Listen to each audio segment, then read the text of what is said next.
Welcome student. अब हम देखते हैं चैप्टर 2 का पार्ट 4 जो कि है कोऑपरेटिव सोसाइटी, सहकारी समितियां। इससे पहले हमने सोल प्रोप्राइटरशिप, इसके बाद में हमने पार्टनरशिप, फिर हमने कंपनी और इसके बाद अब हम देखते हैं कोऑपरेटिव सोसाइटीज़, ठीक है, जिसे हम कहते हैं सहकारी समितियां। देखिए सहकारी जो शब्द है, ये सहकारिता शब्द जो है दो शब्दों से मिलकर बना है। फर्स्ट सह यानी को और कारिता ऑपरेटिव, ठीक है। तो इसका जो मतलब है, सह का मतलब क्या हुआ, मिलकर, और कारिता मतलब कार्य करना, यानी जब मिलकर जब कार्य किया जाता है तो वह कहलाता है सहकारिता। यहाँ तक तो आपको समझ में आ गया। इसके बाद हम देखते हैं अब इसका जो मेन, जो इसका ऑब्जेक्ट है, आधार है, ठीक है, या इसका जो मेन जिसके ऊपर ये वर्क करता है वो है each for all and all for each. प्रत्येक सबके लिए, सब एक के लिए।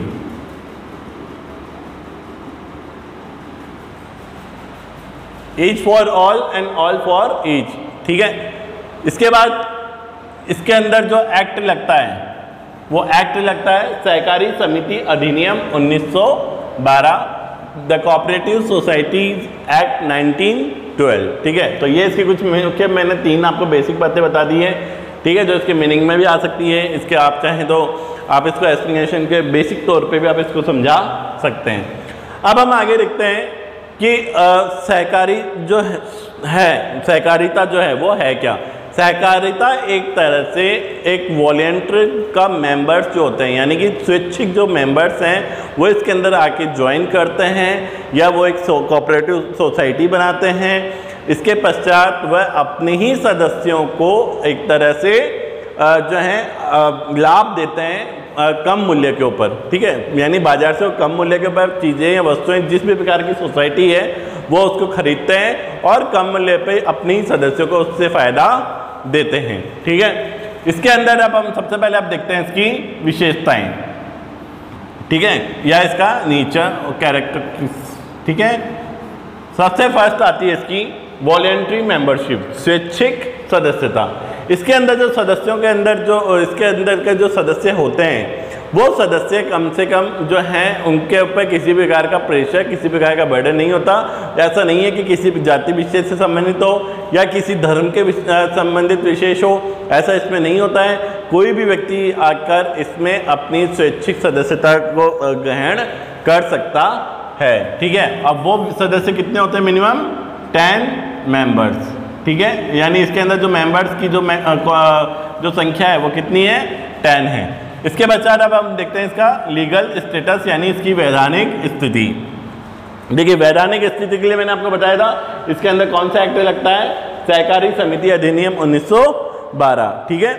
अब हम इसके बाद में, और इसी के अलावा जो ये तो हो गया इसके अंदर एक्ट, बाकी जब जो पर्टिकुलर जो राज्य है उस राज्य के अंतर्गत इसकी स्थापना होती है। जैसे जो भी राज्य है उसकी राज्य सहकारी अधिनियम, ठीक है। अब इसके बाद हम देखते हैं इसका नेक्स्ट पॉइंट, लिमिटेड लायबिलिटी। देखिए शुरू से लेकर अब तक मैंने आपको कई बार बता चुका है कि लिमिटेड लायबिलिटी के अंतर्गत क्या होता है कि जो भी व्यक्ति है उसकी पर्सनल एसेट्स का यूज़ नहीं होता किसी प्रकार की जोखिम होने पे या हानि होने पे, ठीक है।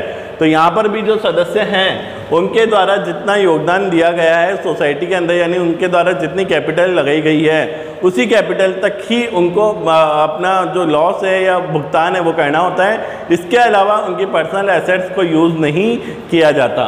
नेक्स्ट कंट्रोल, इसका जो कंट्रोल है वो किसके हाथों में होता है, जो इसके मेंबर्स हैं, ठीक है। जो मेंबर्स हैं वो मेंबर्स क्या करते हैं, एक तरह से जो है कमेटी बना लेते हैं, ठीक है। वो कमेटी के अंतर्गत मुख्य जो व्यक्ति हैं उनका चुनाव होता है, ठीक है, वोटिंग होती है और उसी के अंडर या उसी के नियंत्रण में सारा काम किया जाता है, ठीक है। आगे आपको, और इसके लिए मतलब वो एक तरह से क्या हो गया, मैनेजमेंट कमेटी हो गई, प्रबंध समिति होती है जो इसका निर्माण होता है और इसके सदस्य होते हैं वही उसी के अंदर मैनेजमेंट कमेटी का चुनाव करते हैं, ठीक है। इसके बाद अब नेक्स्ट देखते हैं, अब इसमें सर्विस मोटिव, ठीक है। मुख्य उद्देश्य क्या है उसका? सेवा। हमेशा ध्यान रखिए, जैसे मैंने आपको बताया मिलकर कार्य करना, अभी मिलकर कार्य करना है तो किस उद्देश्य से करना है? सेवा भावना के। ठीक है, तो यहाँ पे इसका जो मुख्य उद्देश्य है वो क्या है? सर्विस, सेवा भावना, यानी अपनी जो सदस्य हैं उनको मदद करना, उनको जो है प्रॉफिट देना। इसके बाद नेक्स्ट है इक्विटी ऑफ वोटिंग राइट्स, यानी मताधिकार समान। ठीक है, जो भी सदस्य हैं उनको जो वोट दिया जाता है, यानी जब चुनाव होता है या वोटिंग की वाली स्थिति आ जाती है, तो उस स्थिति के अंतर्गत किसी प्रकार के डिसीजन में मान लीजिए, किसी प्रकार के चुनाव में मान लीजिए, ठीक है, तो उसके अंतर्गत जो उनके जो सदस्य हैं उन सदस्यों में प्रत्येक सदस्य का एक वोट माना जाता है। ठीक है, ईच मेंबर वन वोट, प्रत्येक सदस्य का कितना वोट है? एक वोट है। ठीक है, तो यहाँ पे मताधिकार में भी एक व्यक्ति एक वोट। एक व्यक्ति किस सिद्धांत पे काम करता है? ये एक व्यक्ति एक मत, वन पर्सन वन वोट। ठीक है, आ गया समझ में? तो यहाँ पे जो वोटिंग राइट्स है वो भी क्या है? समान है। ऐसा नहीं है कि मान लीजिए किसी मेंबर ने बहुत ज़्यादा पूंजी लगा दी, कैपिटल लगा दी है, ठीक है, मान लीजिए एक तरह से 10 लाख का है, 10 मेंबर है, प्रत्येक मेंबर ने जो है 10 लाख दिए हैं, लेकिन किसी एक मेंबर ने मान लीजिए 2 लाख दिए हैं, तो ऐसा नहीं है कि उसके पास में वोटिंग पावर ज़्यादा हो जाएगी, यानी उसके पास में मतों की संख्या या उसके पास में मेजॉरिटी पैसों के कारण जो है डबल वोट दे सकता है, या उसके पास में कुछ एक्स्ट्रा वोट्स का बेनिफिट हो, ऐसा बिल्कुल भी नहीं होता। अब हर मेंबर का वोट एक ही माना जाता है। इसके बाद जो नेक्स्ट पॉइंट है वो है अरेंजमेंट ऑफ फाइनेंस, वित्त की व्यवस्था। इसके अंदर देखिए जो वित्त की व्यवस्था है वो कौन करते हैं?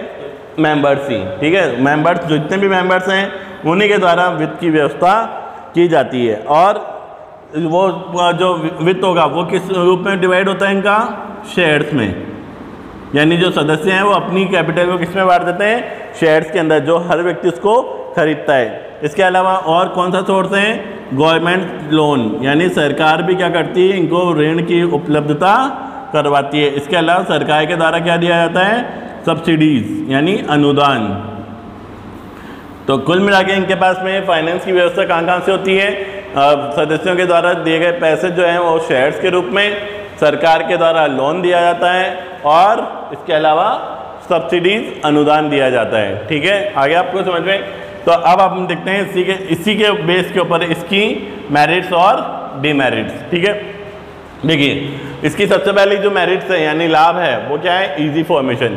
इसका मतलब कि जो सहकारी समिति है उसकी स्थापना के लिए किसी भी प्रकार की हमें ज़्यादा कानूनी औपचारिकताओं में नहीं उलझना पड़ता, और इसकी इजी में ही स्थापना हो जाती है। और स्थापना के लिए भी मेन जो बात है वो क्या है? इसमें जो भी सदस्य होंगे वो सब कौन होंगे?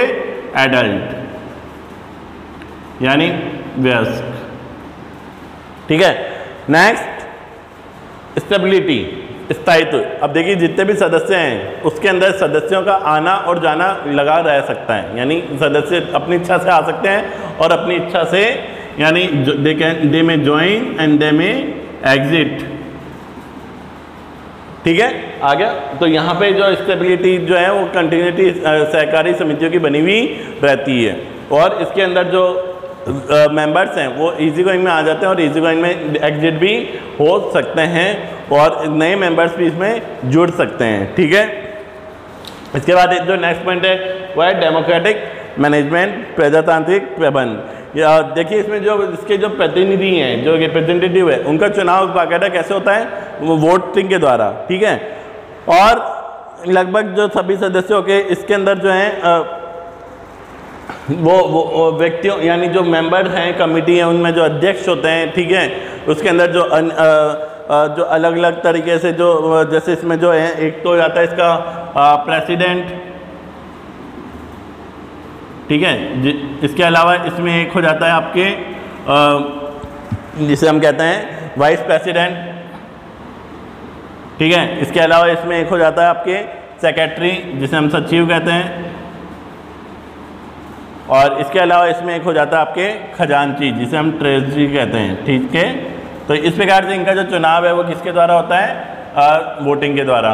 ठीक है, तो प्रजातांत्रिक मैनेजमेंट है, यानी कोई भी सदस्य इसमें अपनी इच्छा से जो है अपने आप को उम्मीदवार बना सकता है और अन्य सदस्यों के द्वारा उसको चुना जा सकता है वोटिंग के द्वारा। ठीक है, अब नेक्स्ट है टैक्स एडवांटेज, कर लाभ। देखिए सहकारी समिति की जो इनकम होती है उसके ऊपर इनकम टैक्स में भी छूट दी जाती है, ठीक है।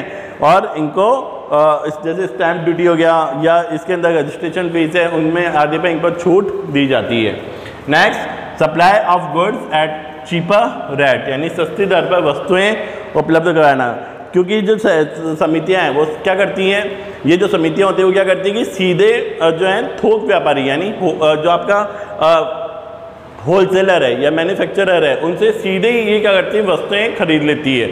तो मुख्य जो बात सामने होगी वो क्या होगी कि जो मिडिल मैन है उनका अंत हो जाता है। यानी एक तरह से मान लीजिए प्रोड्यूसर से लेके जो कंज्यूमर है यानी प्रोड्यूसर से लेके हमारे तक जो वस्तुएं पहुंचती है वो वस्तुएं जो पहुंच रही है इसके बीच में जो जो चैनल्स आ रहे हैं, जो जो श्रृंखला बीच में आती है, ठीक है। जैसे आपका होलसेलर, देन एजेंट, देन फिर रिटेलर और फिर हम। तो यहाँ पे इसने क्या किया, जो रिटेलर हुआ, एजेंट हुआ और जो आपका मान लीजिए एक तरह से होलसेलर भी हो सकता है, तो इस जो समितियाँ होती है वो इन चेन्स को तोड़ देती है, जिससे क्या होता है हमें चीज़ें वस्तुएं सस्ती उपलब्ध होती हैं, ठीक है। कम लाभ पे हमें उसको प्राप्त हो जाती हैं। तो जो हमारे यहाँ पे इसका एक और से यानी जो सबसे ज़्यादा जो इसके लाभ है यानी जो कोऑपरेटिव सोसाइटी का जो मेन जो आपका जो प्रॉफिट या मेरिट है वो क्या है कि हमें जो वस्तुएं हैं वो किस में उपलब्ध होती है, सस्ती दर पे, ठीक है। अब देखिए कोऑपरेटिव सोसाइटी का एक एग्जांपल यदि आपको यूँ समझना हो तो हम लोग समझ सकते हैं कौन सा ब्रांड, अमूल, ठीक है। आपको पता ही है अमूल जो है वो गुजरात के अंदर है और इसके अंतर्गत क्या है जो छोटे छोटे जितने भी जो गांव के जो व्यक्ति हैं वो जो उनके द्वारा जो दूध बेचा जाता है वो अमूल उसको परचेस कर लेता है, ठीक है। और बाद में उसको पूरे ऑल ओवर इंडिया में उसकी जो है उस दूध को अमूल अपने ब्रांड के तौर पे बेचता है, ठीक है। तो ये कोऑपरेटिव सोसाइटी का सबसे बड़ा उदाहरण अमूल ब्रांड है, ठीक है। अब हम देखते हैं इसके बाद में इसकी सीमाएं, डीमेरिट्स। देखिए सबसे पहले जो इसकी डीमेरिट्स है वो क्या है, पूंजी की कमी, लैक ऑफ कैपिटल। देखिए अब लैक ऑफ कैपिटल यहाँ पे क्यों, क्योंकि इसके सदस्यों की जो संख्या है वो कितनी है, 10। और इसके अलावा लाभांश की दर भी क्या होती है इसमें सीमित होती है, यानी 10% तक ही दी जाती है। तो अब जो व्यक्ति हैं उनके पास में जितना मनी होगा उतनी वो उस कोऑपरेटिव सोसाइटी के अंदर वो लगा सकते हैं। जितने मेंबर्स हैं जिनके पास में जितनी कैपेसिटी उतनी उसकी वो पूंजी लगाई जाती है। नेक्स्ट, अकुशल प्रबंधन, इनएफिशिएंसी मैनेजमेंट। देखिए जो सदस्य हैं वही वाली बात है कि जो सदस्य हैं जरूरी नहीं कि वो सभी को किसी न किसी काम में दक्ष हो या किसी प्रकार की योग्यता रखते हो सकता है उनका मैनेजमेंट का गुण हो सकता है ना हो सकता है उनमें लीडरशिप का गुण हो और हो सकता है नहीं हो। तो कहीं ना कहीं पे इसके अंदर जो मैनेजमेंट के जो बेसिक जो नीड्स हैं, एक जो प्रबंध करने की जो योग्यताएँ होनी चाहिए वो नहीं होती हैं अधिक सामान्यतः, तो उसका कहीं ना कहीं पे लॉस जो है कोऑपरेटिव सोसाइटी को उठाना होता है। नेक्स्ट, नगद विक्रय, कैश ट्रेडिंग। क्योंकि जो नगद विक्रय सहकारी समितियों का जो है वो एक तरह से इनको लाभ भी है और इनको साथ में क्या है हानि भी है, ठीक है। क्योंकि इनके सदस्य जो होते हैं वो क्या होते हैं जो मैक्सिममली क्या होते हैं गरीब ही होते हैं, इनमें खुद में भी इतना नहीं होते हैं, तो उनको उधार माल की ज़रूरत होती है। और यद्यपि जो सहकारी समितियाँ जो है वो अपने जो है कम मूल्य के ऊपर माल उपलब्ध करवाती हैं, परंतु क्या होता है कि उधार सुविधा के अभाव में उनको काफ़ी ज़्यादा जो है उनको माल खरीदने में दिक्कत आती है। नेक्स्ट है राजनीतिक हस्तक्षेप, पॉलिटिकल इंटरफेरेंस, ठीक है। अब देखिए क्योंकि सहकारी समितियों में क्या होता है सरकार का भी धन लगा हुआ होता है, जहाँ पे सरकार का धन लगा वहाँ पे सहकारी इंटरफेयर होना ही है, ठीक है। तो अब जो सरकार जब इसमें चुनाव आते हैं, ठीक है, जैसे कोई सरकार बदलती है या सरकार के द्वारा अपने कोई प्रतिनिधि यदि चुनाव में खड़ा किया जाता है इनके उम्मीदवारों के अंतर्गत, तो कहीं ना कहीं पे उसमें पॉलिटिक्स अगेन इन्वॉल्व हो जाती है, ठीक है। तो कहीं ना कहीं पे जैसे मान लीजिए जातिगत हो सकती है, धर्म के संबंधित हो सकती है, या फिर एक अप्रोच के अंतर्गत इसके अंदर राजनीति का प्रवेश हो ही जाता है। इसके बाद है लैक ऑफ सिक्रेसी, गोपनीयता की कमी। देखिए जो भी सदस्य हैं वो यहाँ पे भी सदस्य हो सकते हैं, तो हो सकता है किसी अन्य कोऑपरेटिव सोसाइटी में भी वो सदस्य होंगे। तो कहीं ना कहीं पे जो इनके द्वारा जो डिसीजंस हैं, इनके द्वारा जो प्लानिंग्स हैं, वो कहीं ना कहीं पे जो है सिक्रेसी को जो है नहीं बनाए रख सकते हैं, और डिस्क्लोज का वाला मामला सामने आता ही है। ठीक है, तो कहीं ना कहीं पे जो सहकारी समितियाँ उनमें गोपनीयता की कमी देखी जाती है। इसके बाद नेक्स्ट है आपसी झगड़े, म्यूचुअल डिस्प्यूट्स या कॉन्फ्लिक्ट्स। ठीक है, तो इसमें क्या है कि जो जिस जोश के साथ में इसकी सोशल कोऑपरेटिव सोसाइटी की स्थापना की जाती है, ठीक है, वह कुछ समय बाद क्या होता है, बहुत लूज भी देखी जाती है, क्योंकि कुछ सदस्य इसके माध्यम से क्या होता है, अब अपना स्वार्थ सिद्ध करने लग जाते हैं, और दूसरे सदस्य क्या होते हैं, उसका विरोध करते हैं। अब जब विरोध होता है तो झगड़े होने वाजिब हैं, और इससे क्या होता है कि जो उनकी जो कोऑपरेटिव सोसाइटी है, जो इनकी ऑर्गेनाइजेशन है, संस्था है, उसकी छवि को भी कहीं ना कहीं पे हानि उठानी पड़ती है। ठीक है, तो यहाँ पे मैंने आपको अब तक कोऑपरेटिव सोसाइटीज़ के इसके नेचर, इसके मेरिट्स और इसके डिमेरिट्स के बारे में आपको बताया है। ठीक है, और इसके बारे में कुछ बेसिक भी बता दिया है कि इसके अब जो नेक्स्ट जो मेरा वीडियो होगा उसके अंदर मैं टाइप्स ऑफ कोऑपरेटिव सोसाइटीज़ के बारे में आपको बताऊंगा। ठीक है, तो आप लोग एक बार इसको, और वैसे सफिशिएंट है जितना मैंने आपको ये बताया, आपको इतना भी एग्जाम में लिखेंगे तो बहुत है, और एसपीएन भी जितना मैंने आपको बताया उतना ही आप कर सकते हैं। एक्स्ट्रा आप चाहें तो अपने बुक्स में भी इसको रीड कर सकते हैं। और अब हम लोग जो नेक्स्ट वीडियो होगा उसके अंदर हम लोग कोऑपरेटिव सोसाइटीज़ की जो टाइप्स हैं, जो प्रकार हैं, उसके बारे में जो है थोड़ी डीपली नॉलेज लेंगे। ठीक है, थैंक यू।